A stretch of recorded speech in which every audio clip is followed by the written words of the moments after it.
Ini kalau teman-teman bisa mengambilnya dengan hebat ya, saya salut ya. Ini rumah saya kan harusnya lurus. Tiba-tiba ada pohon tuh mas, lihat di belakang. Ini saya coak mas, dan saya biarkan dia tumbuh. Dia saudara tua saya.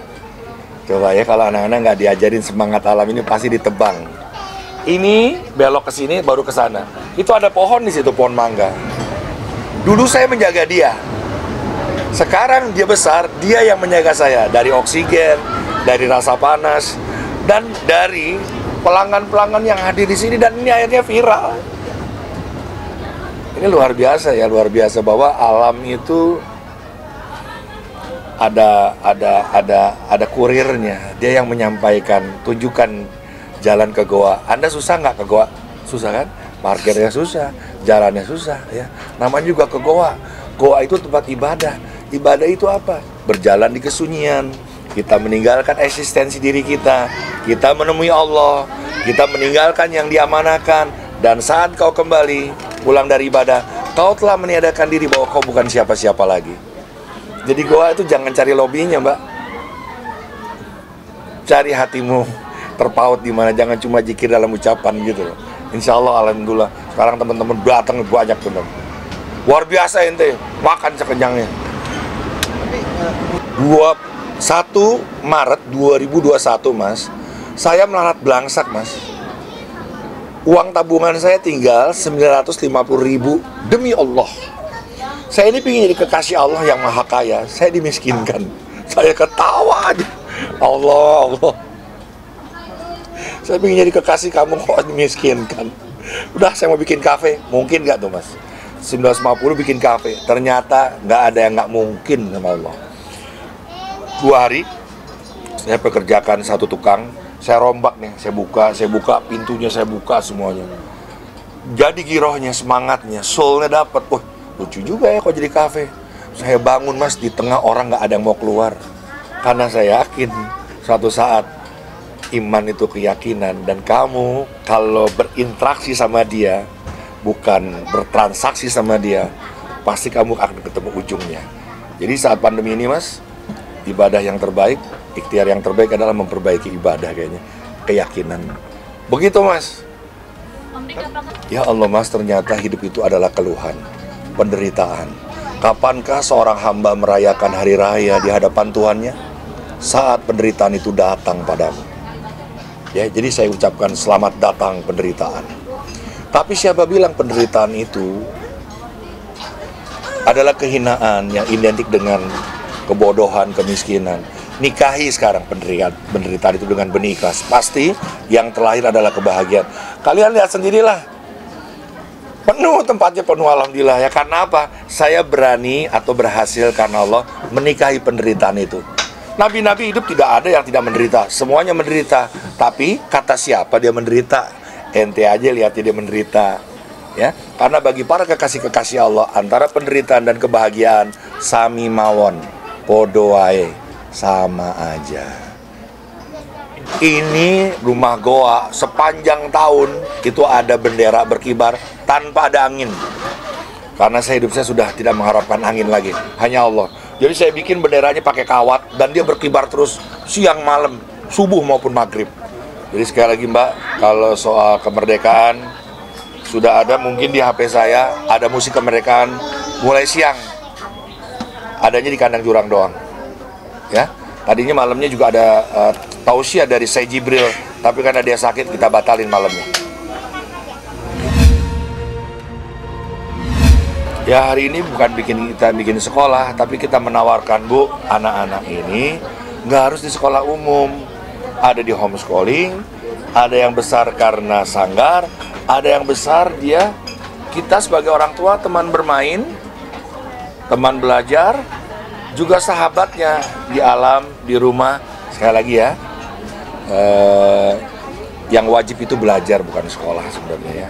Dan sekolah itu tempat mengasah. Ya, dan mengasah itu boleh di mana aja, boleh di semesta.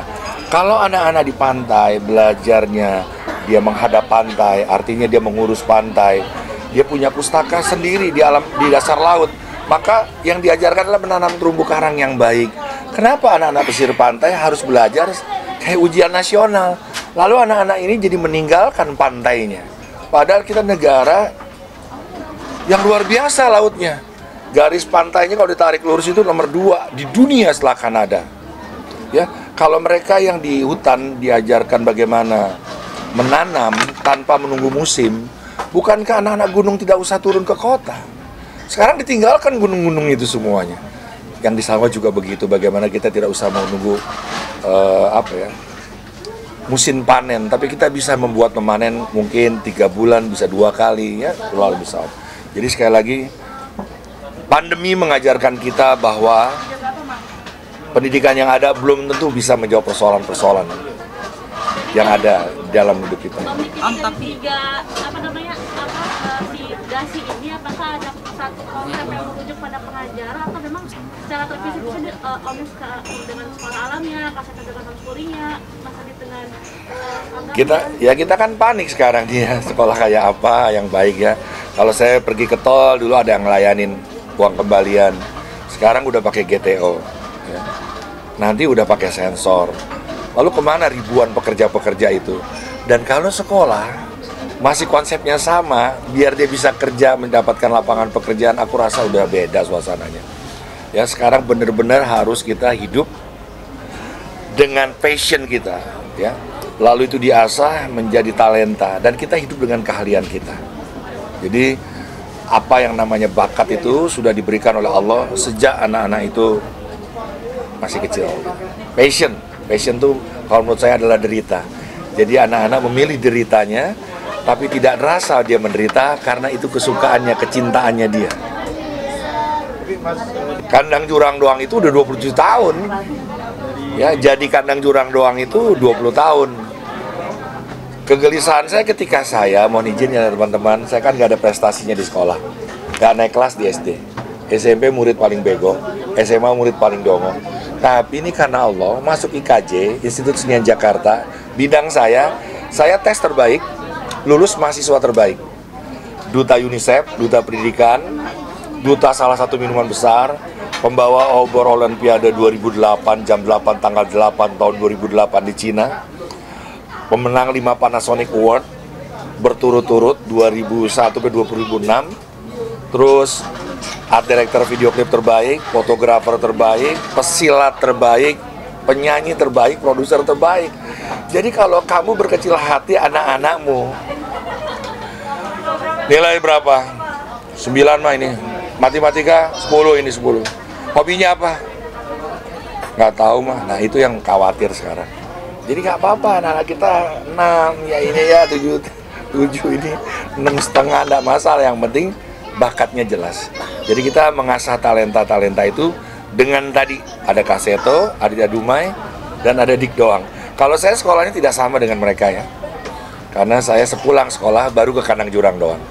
Ada teater, pantomin, ada tari, ada musik, gitar, ada menggambar, dan seni-seni yang lain. Saya mengajarkan tentang semangat seni, semangat mengenal keindahan.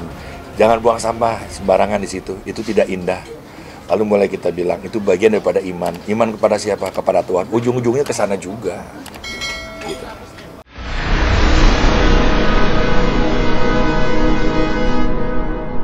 Jadi jangan lupa untuk subscribe Cumi Cumi. Ditekan ya tombol lonceng merahnya.